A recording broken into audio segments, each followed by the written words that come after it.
The summer before senior year was a whirlwind of sun-drenched days and whispered secrets under a blanket of stars. For Maya and me, it felt like our world was infinite, just like our friendship. We were inseparable, two halves of the same whole. But as the leaves began to turn, so did our lives. Maya's family was moving across the country. The news hit me like a physical blow. 1,000 miles? It felt like a different universe. On her last day, we sat on our favorite park bench, the one carved with decades of forgotten initials. Tears streamed down our faces as we made a pact. "We'll write," she promised, her voice thick with emotion. "Postcards. Every week. No matter what." I clung to that promise like a lifeline. The first postcard arrived a week later. It was a picture of a sun-drenched California beach. "The ocean is huge," she wrote, "but not as big as how much I miss you." I immediately wrote back, describing the mundane details of school, the empty seat next to me in class, the silence that now filled my afternoons. Our postcards became my anchor. I lived for the mailman's arrival, for her slanted handwriting describing new friends, new classes, the taste of salt water in the air. I sent her pictures of falling snow, stories of our old haunts, and confessions about how empty everything felt without her. We shared our first heartbreaks, our triumphs on the soccer field and in the art studio, our fears about the future. Each postcard was a tiny, tangible piece of her, a bridge across the miles. We were still sharing our lives, just on 4x6-inch pieces of cardstock.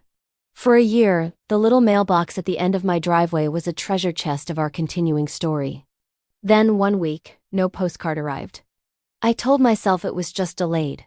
The next week, still nothing. Panic started to creep in. I sent 3 postcards in a row, my handwriting growing more frantic with each one. "Are you okay? Did I do something wrong? Please, Maya. Just write back." The silence was deafening. Weeks turned into months. I checked the mail every single day, a knot of dread tightening in my stomach. Did she forget me? Had she moved on so completely that our pact meant nothing anymore? The pain of not knowing was worse than the goodbye itself. The postcards stopped, and a part of my world went dark. I eventually packed her postcards away in a small wooden box, a mausoleum for a friendship I thought was dead. I finished high school, my heart a little heavier, a little more guarded. The vibrant colors of our shared memories faded to muted sepia tones. Life went on, as it always does. But the ghost of our friendship lingered, a quiet ache that never fully disappeared. I chose a college on the East Coast, embracing the chance for a completely fresh start, a place with no memories of her.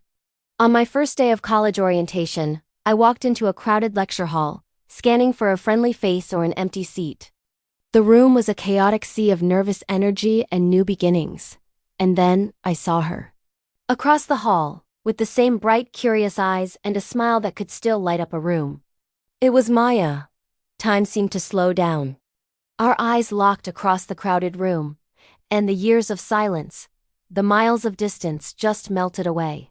1,000 unspoken questions hung in the air between us. She started walking towards me, a hesitant, hopeful expression on her face. My heart was pounding so hard I could hear it in my ears. This couldn't be real.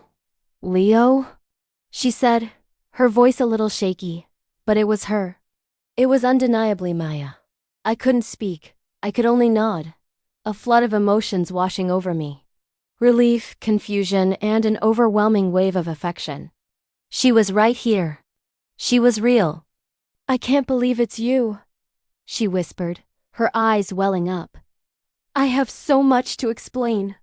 Later, sitting in a quiet corner of the campus coffee shop, the story finally tumbled out. Her family had moved again suddenly, due to a family emergency. Her letters to me, she explained, were returned to sender because my family had also moved to a new house across town just after I left for college. A detail I'd forgotten to share in the chaos.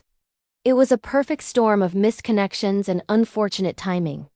All those months of heartbreak were built on a simple, cruel misunderstanding. The relief was immense, washing away years of quiet resentment and hurt.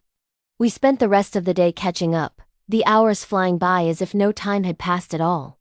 The old easy banter, the shared jokes, The way we could finish each other's sentences.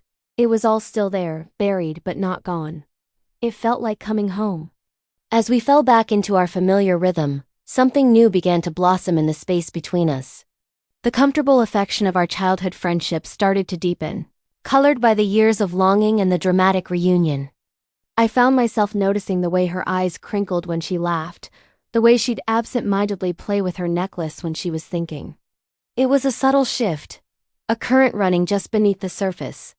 One evening, we were studying in the library, surrounded by towers of books. The air was quiet, filled with the soft rustle of turning pages. She looked up from her textbook and caught me staring. A slow smile spread across her face. "What?" she asked softly. I couldn't hide it anymore. "I'm just really glad you're here," I said, my voice barely above a whisper. She reached across the table and placed her hand over mine. Her touch sent a spark all the way up my arm. "Me too, Leo," she said, her gaze holding mine. "More than you know." In that quiet moment, surrounded by the silent stories of 1,000 books, our own new chapter was beginning. The girl who was once my world across the miles was now my world right beside me. Our story wasn't just about a friendship lost and found. It was about a love that had been waiting patiently, written in postcards and whispered promises, finally ready to be spoken aloud. Thank you so much for watching our story today. If you enjoyed it, please hit that like button and consider subscribing to our channel for more content like this. We love sharing these moments with you. See you in the next video.